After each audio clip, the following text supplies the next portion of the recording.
போகலாம், என்னென்ன பூஜை பண்ணலாம் அப்படின்ற மாதிரியே யோசனை பண்ணிகிட்டு இருப்பேன் நான். மற்றபடி நான் வேறு எதுவும் இந்த ஜாலியாக சிரிக்கலாம், பேசலாம், நம்ம வீட்டு ஃபேமிலியில் அது மாதிரி யோசிக்கவே மாட்டேன். உங்களுக்கு நான் ஷார்ட்டாக தான் சொல்கிறேன். அது நம்மளுடைய மனநிலை அப்படி வந்து மாறிடும். அது வந்து ஈர்ப்பு தன்மை அப்படி இருக்கும்.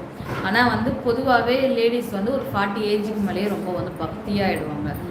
அது வந்து ஏன்னா அவங்களுடைய உடலுடைய அந்த பீரியட்ஸ் சம்மந்தப்பட்ட ரிலேட்டடான விஷயங்கள்லாம் ஒரு 48 ஏஜுக்கு மேலே அவங்களுக்கு க்யூர் ஆகிடும்ன்றதுனாலேயே அவங்க அதீத பக்தியாகவும் ஒரு சாந்த நிலைக்கு அவங்களே வந்து போக ஆரம்பிச்சிருவாங்க. அதனால் இது இயல்பாக வந்து எல்லாருக்கும் நடக்கிறது தான். நீங்களும் சாமி கும்பிடுங்க, அந்த பாசிட்டிவ் எனர்ஜி எடுத்துக்கோங்க, அதுக்குள்ளேயே போய் அழுத்தமாயிடாதீங்க. எத்தனை ஃபோட்டோ இருக்குது? ஃபோட்டோவும் எடுத்துக்கோண்ணே. Photo, Aadhaar card, PAN card, உன்னோட எல்லாமே அந்த அந்த இதுலேயே எடுத்துக்கோ. அது தெரியல, எனக்கு தலைவலிக்குது. என் பேர் தான் போட்டிருக்கோம் பேன் கார்டில், அவளுக்கு கிடையாது. பெருசானால் தான் எடுக்கணும். அது முகத்திலேயே பிடிக்கக்கூடாது, தான் பிடிக்கணும். ஃபோட்டோ வேணும், ஃபேஸில் கையே வைக்கக்கூடாது.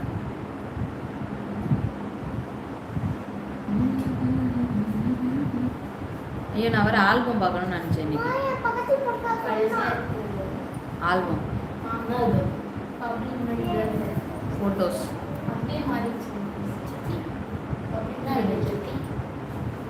வீட்டில் இருக்க 4 ஆல்பம் பாப்பா அதெல்லாம் இருக்குல்ல, அது நான் மேலே தூக்கி வச்சேன். எடுத்து நிறையா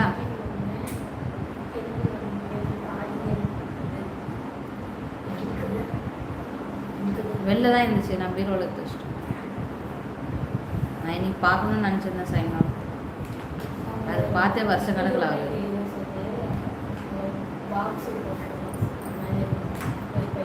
நான் சொல்கிறது ஒன்று கேட்கலையா? வெளியில் தான் இருந்துச்சு, சாயங்காலம் பார்க்கலான்னு நினச்சா, அப்புறம் திருப்பி நான் என்ன பண்ணேன், சரி நம்ம உள்ளே எடுத்து வச்சுட்டு வந்துட்டேன். மேலே இந்த பக்கம் ரைட் சைடில் வச்சுருக்கல புடவெல்லாம் அடுக்கி, அது மேலே தூக்கி வச்சுட்டு வந்துட்டேன்.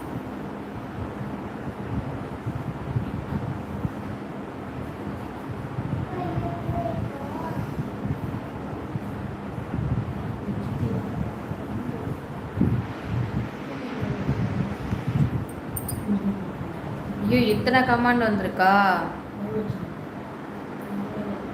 திவ்ய தேசம் தானே தெரியுமா? திவ்ய தேசம் எத்தனைன்னு தெரியுமா மேடம்? தெரியல, சொல்லுங்கள். நிசாம் ப்ரூ வாங்க. அஸ்லாம் வலைக்கம். ஹாய் சிஸ்டர் லைட்டன், எப்படி இருக்கீங்க? நல்லா இருக்கேன். அஸ்லாம் வலைக்கம். வலைக்கம் சலாம். எப்படி இருக்கீங்க நிசாம் ப்ரூ?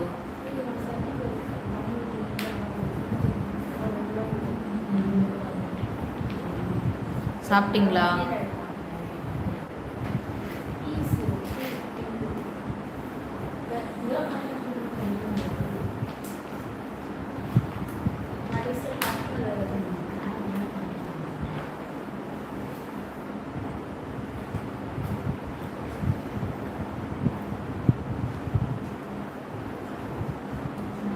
ஏ 108 திவ்ய தேசமா? நம்ம இது பார்த்தோம்ல. நான் என்ன மைண்ட் செட்டில் இருக்குன்னு எனக்கே தெரியல. எதுவுமே ஞாபகம் வர மாட்டேங்குது. பிளைண்டில் அதான் அது மாதிரி அந்த இதுலேயே இருந்தால் தான் எல்லாம் ஞாபகம் இருக்கும். 108 திவ்ய தேசமா? உண்மையாகவே எத்தனைன்னு தெரியாதா மேடம்? அதான் கன்ஃபியூஸ்டாக யோசனை பண்ணிகிட்டு இருக்கேன். எங்கள் பாப்பா கிட்ட கேட்டுட்ருக்கேன். இல்லை, நான் கொஞ்சம் பிளாங்காக ஒரு மாதிரி இருக்கேன் நான். அதனால் எனக்கு இப்போதைக்கு என்ன கேட்டிங்கனாலும் எனக்கு நிஜமாக தெரியாது. ஆமாம், யோசனை பண்ணாலும் தலைவலது. நான் வந்து சில விஷயங்களை சொல்ல முடியும், சில விஷயங்கள் சொல்ல முடியாது. எனக்கு பல குழப்பங்கள் போயிட்டுருக்கு, வேறு ஒன்றும் இல்லை. ஆனால் வந்து நான் அதை டென்ஷன் எடுத்துக்கல. எல்லாருக்குமே கண்டிப்பாக வாழ்க்கையில் எல்லா குழப்பங்களும் எல்லா விஷயங்களும் நடக்க தான் செய்யும். எல்லா சூழ்நிலையும் கடந்தால் தான் நம்ம வாழ்க்கை. எனக்கு வந்து பார்த்திங்கன்னா சோதனையே என் வாழ்க்கையாகவே இருக்குமா, அதனால எனக்கு. ஆனால் வெளில பார்க்குறவங்களுக்கு கண்டிப்பாக தெரியாது. என்னை பார்க்குற யாராக இருந்தாலும் உங்களுக்கா நீங்களா அப்படி தான் சொல்லுவாங்க. ஆனால் எனக்கு தான் நிறைய இருக்குது, வேறு யாருக்கும் அந்த அளவுக்கு இருக்காது. ஆனால் என்னை பார்த்தா அப்படி தெரியாது. அந்த அளவுக்கு நான் அதை அப்படியே ஃபேஸ் பண்ணிக்கிட்டே போய்கிட்டே இருப்பேன். அதனாலேயே வந்து நமக்கு எந்த பிரச்சனையுமே இல்லை அப்படின்ற மாதிரி நினச்சிப்பாங்க பார்க்குறவங்க. ஆனால் எனக்கு ஏகப்பட்ட